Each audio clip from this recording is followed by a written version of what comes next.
Terus Ibi geningan pagi-pagi suka ngambilin keong. Buat apa itu? Bebek. Tanggo bebek. Punya bebek. Aduh, tapi enak mah tos lica. Kunaon dijual? Terjadi pendangkalan. Biaya perawatan Citarum per tahun 1 triliun.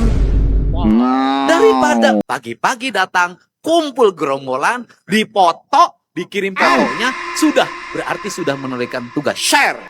Iran itu negeri yang terembargo. Yang seluruh kaki dan tangannya itu diikat. Sekarang tuh jadi gimana ya Pak? Alhamdulillah sekarang uang ada gitu ya Pak. Yang bantuan-bantuan tapi dalam keadaan adik saya kayak gini ini tuh jadi gak bisa menikmati barang-barang.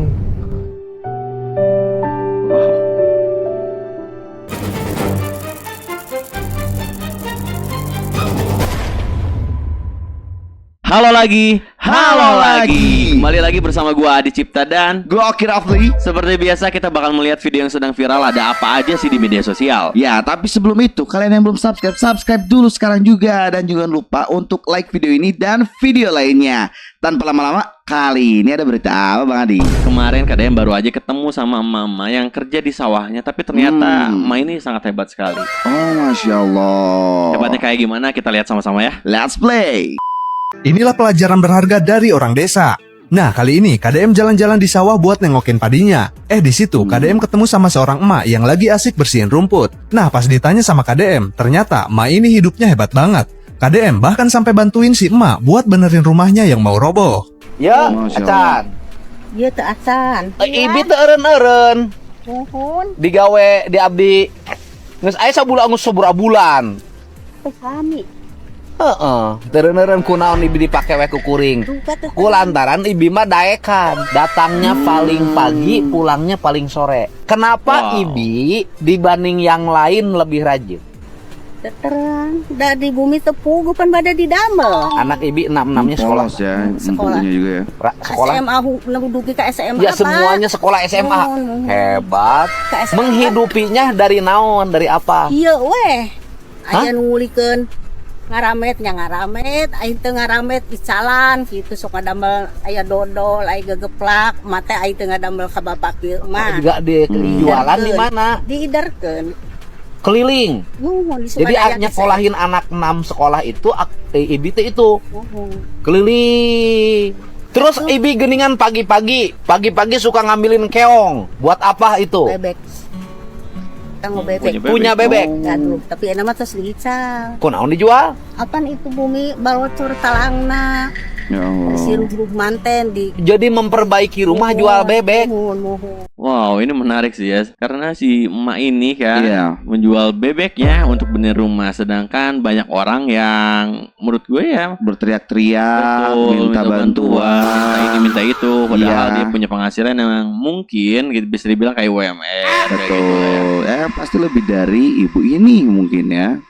Apaan kenging kita bapak ya asisten dikumpul-kumpul kenging 3.200.000 pasarkeun ka doma ka peser 3 Hebat. ayeuna teh Wah, tos janten manage-nya sih. salapan Hebat.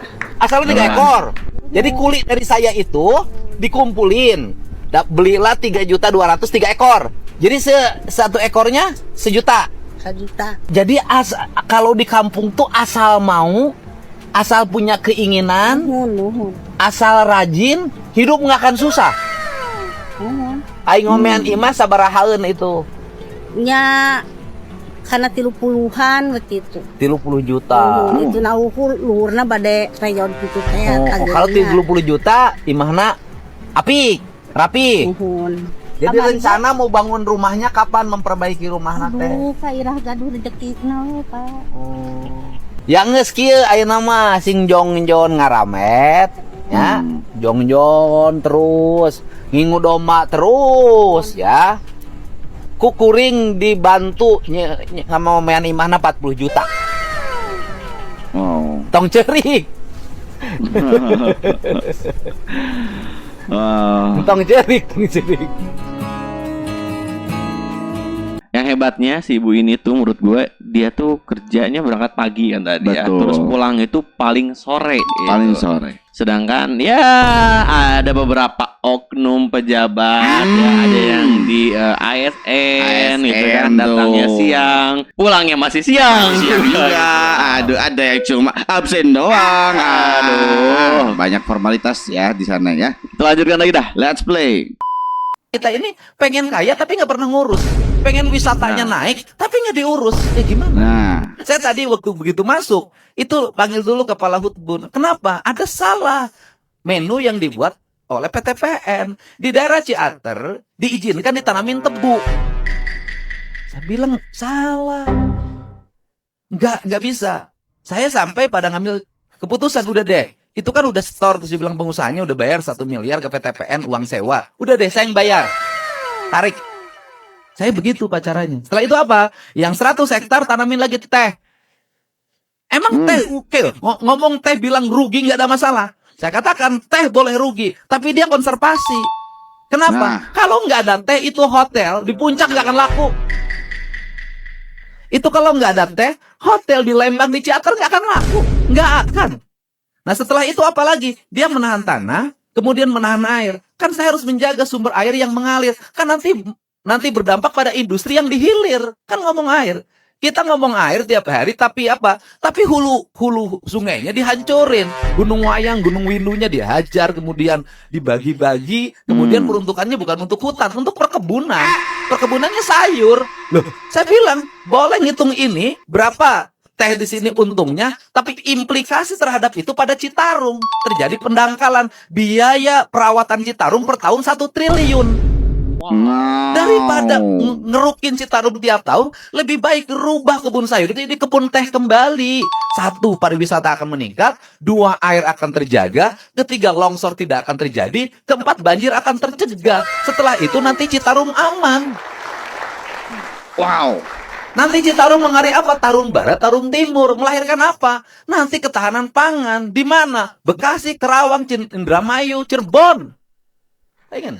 Setelah itu apa lagi? Ketersediaan air untuk kawasan industri. Urus dong hulunya. Ini setuju banget sih ya, apalagi polanya yang benar-benar dipikirkan secara matang gitu, dari hulu sampai hilirnya itu loh. Udah jadi rahasia umum sih. Iya. Kalau PTPN itu banyak menyewakan lahan-lahannya. Betul. Macam-macam lah, ada yang dirubah jadi tempat wisata, ada yang dialihfungsikan jadi apa gitu kan. Cukup miris menurut gua ya, gitu. Yang Sebenarnya. harusnya bisa menjaga konservasi alam gitu, Iya. tapi malah ya demi uang mereka jadi rubah kayak gitulah. Kita lanjutkan lagi. Let's play. Nggak ada lagi yang bekerja itu. Kenapa di kota Bandung tidak bersih? Saya ngomong sekarang. Kenapa? Karena rekrutmennya tidak didasarkan pada aspek orang yang mau bekerja lulusan SR, tidak sekolah sekalipun. Nggak ada lagi yang ikhlas yang begini. Yang penting adalah pagi-pagi datang, kumpul gerombolan, dipoto, dikirim fotonya, sudah berarti sudah menunaikan tugas share. Itu kan yang tadi dibahas kan. Iya, formalitas itu. Kalau si emak yang tadi kerja di sawahnya Pak Dede itu kan, dia datang paling pagi, Ya. pulang paling sore gitu. Dan rajin banget kan. Betul. Nah, itu perbedaan bekerja dengan ikhlas dan tidak ya. Di grup WA. Nih Pak, negeri ini tidak kurang yang pinter, tapi negeri ini sudah hampir tidak ada orang yang ikhlas bekerja. Nah, kan Bener Dan lagi. negara kita, sistem penggajian kita itu menghormati orang yang pinter dibanding orang yang bekerja. betul. Betul banget ya, di era sekarang itu lebih memprioritaskan orang yang pintar dibandingkan yang orang yang ikhlas. Makanya kemarin KDM sempat bilang juga kan bahwa KDM ini nggak setuju dengan adanya tunjangan kinerja yang ternyata tidak sesuai dengan kinerjanya gitu. Tunjangannya besar, sedangkan kinerjanya ya nol besar. Wow, sama-sama besar ya. Sebenarnya, waduh. Kita lanjutkan lagi dah. Let's play. Kita sibuk nge-branding batik. Kita sibuk nge-market batik. Iya. Sibuk banget. Tapi kita lupa melahirkan pembatik. Apa problem batik 10 tahun ke depan? Tidak ada anak-anak yang mau belajar membatik. Selesai. Iya udah. di situ mentok beres. Rata-rata sekarang tuh kalau adanya yang pembatik itu kan di tempat wisata gitu. Ya. Jadi kayak sekedar nyobain doang. Gimana sih cara batik? Oh udah gini. Udah gitu aja. Tapi di sekolah kan nggak ada diajarkan gimana. Betul, dan secara produksian juga udah rata-rata pakai printan. Ah, Dan itu. kalau misalnya kalau pakai printan kan ya luar negeri juga bisa sebenarnya. Mohon maaf, selesai. Nanti larinya kemana batiknya? Ya sudah, cetak, printing. Kalau sudah batiknya print, gimana dulu? Iya pasti. Apa yang mesti dimikirkan oleh para pembatik hari ini? Melahirkan pembatik. Ada nggak sih sekolah pemerintah yang padahal batik itu adalah marketing yang luar biasa, pasar yang luar biasa, semakin halus tulisan batiknya, semakin mahal harganya. Ada nggak sekolah yang membuat jurusan batik? Nggak Lahir ada. secara tradisi. Untuk itu caranya apa pemerintah? Ingat, tapi kadang-kadang pembatik ini dihargainya murah banget upahnya. Nah itu. Ini problem, Pak. Batiknya mahal, tapi dari batiknya hanya 100.000, 200.000, dijualnya 4 juta. Iya betul. Ini kan problem, Pak. Originalitasnya mati hilang. Untuk itu, saya udah ngasih saran ya. Ini sekarang nih saya kasih saran lagi. Caranya bagaimana? Cari nenek-nenek, ibu-ibu yang masih membatik. Gaji, 30 saya ikut gaji. Kasih yang besar. Saksi sebulan 20 juta. Suruh ngajar membatik. Bikin perguruan batik. Wow. Perguruan, karena batik lahir dari tradisionalisme. Bikin perguruan, ada muridnya 20 orang, dia ngajar terus. Dan ini tuh, Kalau kita ngelihat di negara luar sana gitu ya, kayak Jepang, kimono itu dipertahankan sampai sekarang. Sampai sekarang. Terus itu. ada juga di Korea juga kan pakaian hanbok itu dipertahankan sampai sekarang. Betul. Gitu. Malah kalau kita lihat banyak orang-orang luar negerinya datang kayak mereka pengen pakai itu. Gitu. Iya. Nah sedangkan Indonesia ya lagi-lagi gitu, mereka lebih mencontoh ke luar negeri yang nilai tradisi di Indonesianya itu ya kurang dihiraukan ya. diraukan, yang akhirnya kan dicuri lah, diakui lah sama Iya. negara lain. Kita lanjutkan lagi. Let's play. Wow, kali ini analisis tajam KDM mengapa Amerika kalah dari Iran. Cukup menarik ya. Karena jarang-jarang KDM ikut bersuara tentang isu internasional gitu. Kita lihat. Kang Deddy Mulyadi punya jawaban tak terduga tentang siapa yang akan menang dalam sejarah dunia. Amerika dengan teknologinya atau Iran dengan konsistensinya. Simak penjelasan yang akan mengubah cara pandang kamu tentang kekuasaan global. Amerika dalam pandangan yang terjadi selama ini adalah kekuatan global yang bisa menghegemoni negara manapun karena memiliki multidimensi pengetahuan. Tetapi bahwa seluruh perspektif itu tidak boleh ada satu dalam hidup, yaitu keangkuhan. Karena dalam kehidupan, keangkuhan selalu dikalahkan oleh konsistensi. Iran itu negeri yang terembargo, yang seluruh kaki dan tangannya itu diikat. Negaranya terus distimulus dengan pemberontakan internal. Kepemimpinan spiritualnya itu dia hanya satu, berpihak pada kebenaran yang objektif. Dijauhkan pada aspek yang material. Sehingga memiliki ruh wibawa menjadi panutan yang bisa menggerakkan banyak orang. Membuat pemimpin eksekutif tertunduk dan takut pada ruh spiritualitas. Masuk akal ya. Ya kita tahu ya Pak Trump itu kan memang sangat angkuh sekali. Dalam beberapa sejarah juga gitu ya, dari kerajaan ataupun negara-negara yang lama itu rata-rata kekuasaan itu runtuh karena keangkuhan. Nah gitu sih. itu juga. Kemarin-kemarin kan ada berita juga tuh waktu Donald Trump datang ke G7 kalau nggak salah. Oh iya Terus itu. dia datangnya telat ya, 1 jam telat, terus tiba-tiba datang I'm the boss. I'm the boss. Itu kan kelihatan banget angkunya kayak gimana ya. Angkuhnya kelihatan, NPD banget. Paling narsis dia pokoknya. Narsisme banget itu. Kita lanjutkan lagi. Let's play. Gimana perkembangannya kesehatannya? Alhamdulillah udah sehat. Dia juga udah bisa jalan-jalan terapi. Udah bisa. Iya, terapi duduk sama jalan Pak. Duduk sudah mulai bisa. Bisa. Jalan sudah mulai Bisa tapi cuman dari kakinya Pak masih bolong Pak. bolong. Iya, yang bekas pahit. Oh, bekas luka bolong itu karena luka ya. Iya. Luka infeksi lama tidak diobatin jadi bolong. Iya. Oke. Kalau ingatan sudah mulai membaik. Alhamdulillah Pak, namanya sedikit-sedikit walaupun masih suka agak pusing katanya. Oh iya, karena benturan kepala Pak. Dan itu traumanya panjang. Gitu. Jadi Yang diperlukan itu sekarang berarti tinggal donor mata. Ya Pak, betul Pak. Karena keinginannya adik saya itu pengen bisa lihat lagi, pengen ngebantu orang tua juga Pak, dan pengen dagang katanya kan. Ya keinginannya Masya tinggi ya. Allah, masih semangat Dalam ini keadaan ya. begini pun dia masih mikir buat kepentingan keluarga bersama gitu. Oh, masih itu. Jadi dari dulu memang pekerja keras. Pekerja keras Pak, mandiri banget Pak di saya itu Pak. Suka bantu keluarga. Ya Pak, alhamdulillah Pak, itu jangan ditanya Pak. Berubahnya itu setelah dengan Taufik itu. Ya betul Pak. Terus menghilang, terus mengikuti keinginan Taufik gitu kan. Ya. Yang paling berat tuh kalau rekonstruksi wajah bisa dilakukan ya. Iya Pak, saya berharap banget bisa, walaupun nggak kayak semula itu, seenggaknya bisa memperbaiki gitu. Yang masih berat itu adalah pemulihan penglihatan. Iya. Katanya kalau kata dokter itu harus nunggu paling ada yang donasi yang baru meninggal katanya. Oh, yang baru meninggal keluarganya mendonasikan matanya. Iya. Itu suka ada. Kurang tahu sih Pak, kata dokter sih bilangnya gitu Pak. Ya. Ya maksud saya suka ada nggak orang yang meninggal kemudian keluarganya mendonasikan matanya, meninggalnya masih muda kan gitu. Tapi rumah sudah rumah sendiri. Alhamdulillah. Jadi di sini kan sini ngontrak. Di Bandung, udah dibantu sama ini anak. Saya punya 5 tumbak. Bisa bangun. Oh. Ini dulu Pak dulu kan sebelumnya di Sindang Sari Pak. Itu ngontrak Pak selama kurang lebih 25 tahun Pak ya Pak. Ya. Alhamdulillah saya kerja, saya sama mama diatur uangnya, beli tanah di Rancaikek. Habis itu kita yang ikut bangun itu Pak, uang gaji Pita yang. Jadi bangun rumah tuh bareng-bareng. Bareng-bareng Pak. Termasuk di dalamnya gajinya Pita bisa bangun rumah. Iya betul Pak. Masya Allah. Indah banget ya Pak ya.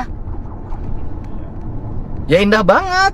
Artinya satu keluarga kerja keras bareng-bareng bisa bangun rumah. Termasuk Pita ikut bangun rumah dengan menyisihkan penghasilannya. Ini banget Pak. Indah banget. Tiba-tiba berubah karena ketemu dia. Wah, Di bro, juga ya, kita juga bisa beli kulit. Dulu kan cara kan mesti kena pakai asbes. Udah Pak, nanti saya punya yang sini diganti genteng biar sangat panas. Ya makasih.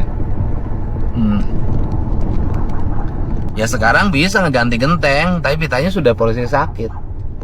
Ya sekarang Bapak bisa ganti genteng loh Pak. Bisa. Ya mudahan sekarang tuh jadi gimana ya Pak? Alhamdulillah sekarang uang ada gitu ya Pak ya. Yang bantuan-bantuan tapi dalam keadaan adik saya kayak gini ini tuh jadi gak bisa menikmati barang-barang.